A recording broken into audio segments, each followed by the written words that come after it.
We're going to start with Dr. Kelly Mercier, who is the principal investigator on our patient registry. Again, look at that bookmark you have right in front of you and consider how badly we need your story. Your story contributes to research, so please consider participating. And if you've already started participating, come back and update your surveys. Hi. Oh, I was sitting here and I'm like, oh God, it's getting late. Are they gonna stay? Are they gonna leave? But this is the Desmoid Tumor Research Foundation community. You guys are in here for the long haul. I see families with kids. Like, you guys come together, and it is so heartwarming always to be here and to see your enthusiasm and your passion for figuring this all out for yourselves and for the people who are sitting next to you and who live across the country and across the world. So thank you. Please give yourself a round of applause, because we have made it almost the entire day. We are nearly there. Okay, so yes, I'm really enthusiastic today because we're just going to get through this. So we're going to talk about the registry and the natural history study. What the heck is it? What has changed and what we're looking forward to.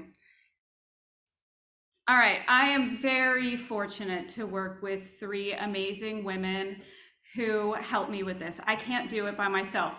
Lynn Hernandez has been with me from the start as the study administrator. She'll be transitioning her responsibilities to Amanda Lucas, who has been our patient engagement lead for about 8 months now. Danielle Braggio started as a bench researcher in Dr. Pollock's laboratory as a postdoc and is now continuing her engagement with desmoid tumor patients because she's so passionate about this disease. So thank them when you see them, okay? We have so many people participating in this study, and I am appreciative of you all participating in this study. The patient registry is a way that we organize everyone to enroll in the natural history study. So it's just a system online that you sign up for. I use the registry for helping enroll the natural history study and other studies, such as the pregnancy study that we're going to be hearing about in a moment, such as a hydration and pain study in the UK a year and a half ago. We use your information. If you consent to be contacted, I will contact you about other research opportunities. So please don't sleep on that.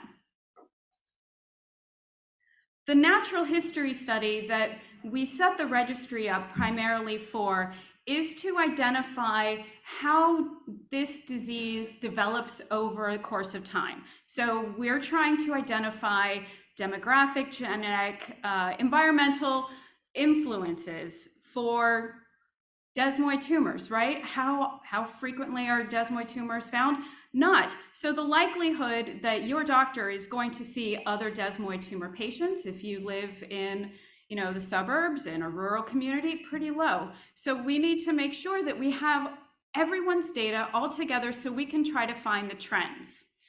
And as a part of this study, it's not typically done, but we do include treatment information. So how do we do all this? Online, the magic of the World Wide Web. So on this, you have a lovely QR code, right? Use it, please. It will take you to dtrf.imrare.org. This imrare.org is a larger project that's being managed by NORD, the National Organization of Rare Disorders. We were very fortunate to get in on the ground floor with this project, and we have one of the longest running studies, most utilized, and we are publishing the most out of all of these IMRare projects. So please continue with this so we can be a great steward of this project. All right, so what are the study goals? We want to provide an online platform for you all to contribute. This includes caregivers of pediatrics. So you can consent to participate for your child if you so decide. You can participate for yourself. We want to develop communications out to the community. We want to be able to enroll you in other studies if you are willing.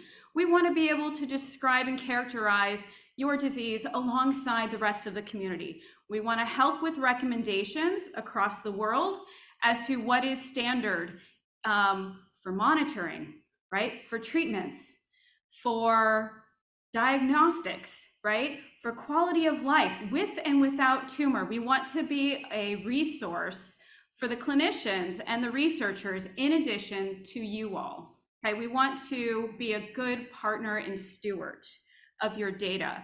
So what are we doing right now? What have we been spending our time on? So we made a massive update to the study in this past few months. And we have a collaboration to publish more data. So the types of questions that we've had in here, demographic symptoms that lead to seek a diagnostic. How are you being diagnosed? What kinds of medical interventions are you having? The sequencing of any interventions. How are you being monitored? Pregnancy, that's a big deal for women. But we've also asked, most recently, we've asked more questions about caregiver burden. What is it like to be a parent? What is it like to live with a desmoid tumor for years and years and have that financial burden on you? We want to understand your circumstances, and we want to figure out ways that we can better support the community alongside all of the other rare disorders that are involved in this project. So we can learn from them, they can learn from us. So what are we planning on doing for this next year? Publish, right? It doesn't make sense for me to collect all of this information and just hoard it in my little cave, right? I want to get in front of people. I want to send it out to researchers. I want people to talk about your experiences in an aggregated, de-identified manner so we can learn from you, okay? We are also in the process of planning for a migration, which means that the platform is going to be even more slick and more savvy so that your experience is very seamless. It will also allow me to be able to analyze data much easier. In addition to the migration, it will allow us to add in Spanish and French. We have been asking since day one for additional languages. This will be available to us with this migration, and we are so excited. This is an international study. If you have internet, you can get on this platform, but we have been limited by English. It will be in Spanish and French when we migrate.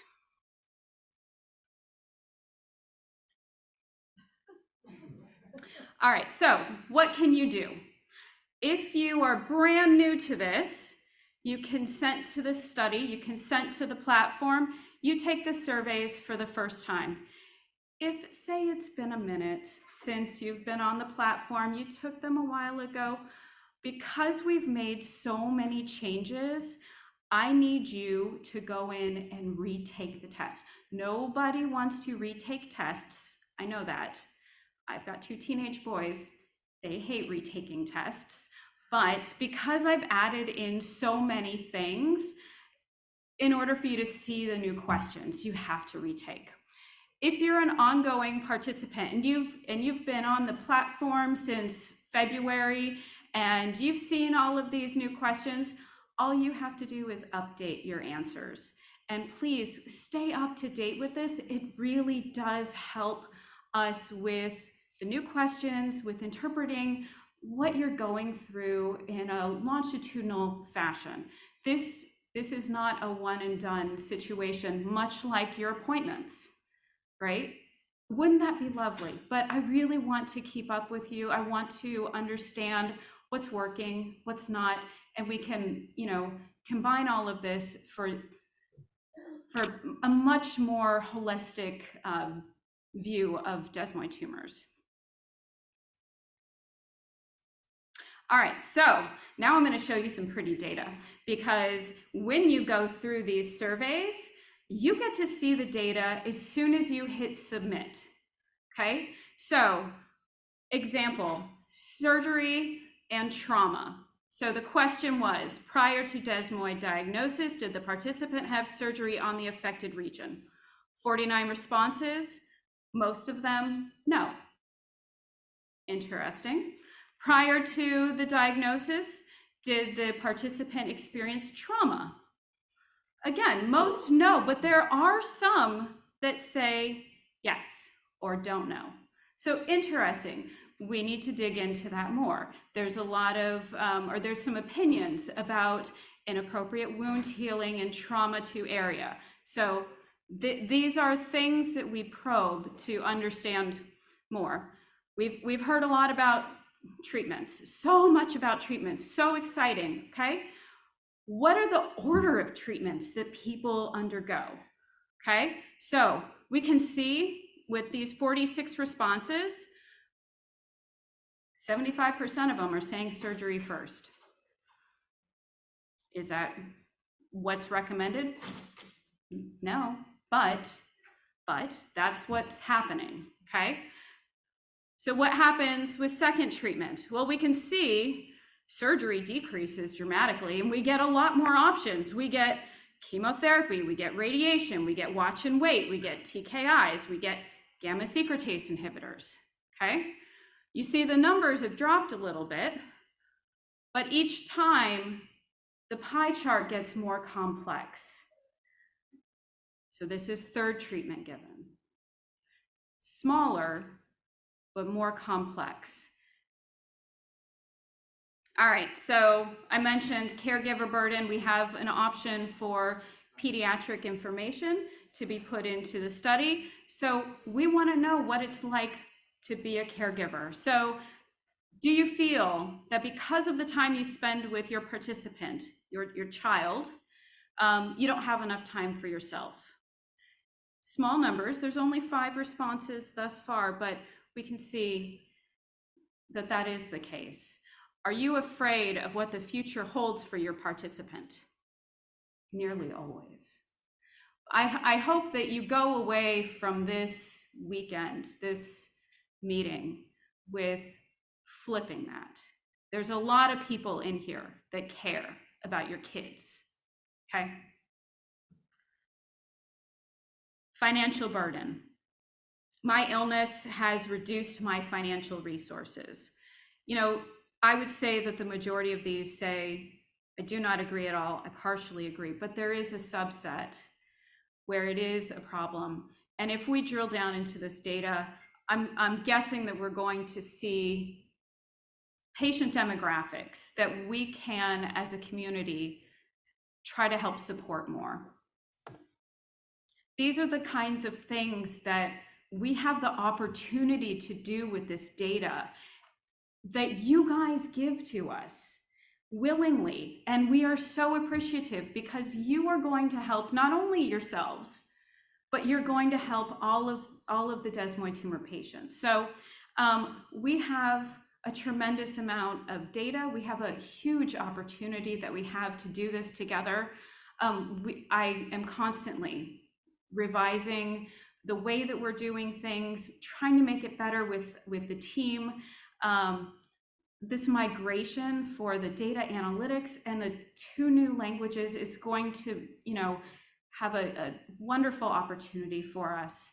And as much as I can, as frequently as I can, I will get in front of a podium and talk about this data with people. So thank you. Thank you to NORD. They are our partners in research. SpringWorks is helping us with data analytics right now, and I would not be able to have all of these publishing plans in the next few months without them. We have a wonderful natural history study committee that helps guide us as to what we should be doing and sometimes what we shouldn't. And I am very appreciative of your time. Please, please reach out to us. If you have any questions or concerns, if you have ideas, I'm open. So thank you again. Thanks.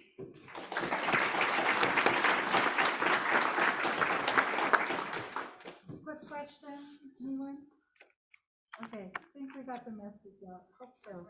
So I know that that Kelly, you were saying that as people are answering questions of the survey, right after you submit an answer, the statistics come up. You see where you're placed in accordance with the rest of the people that have submitted answers.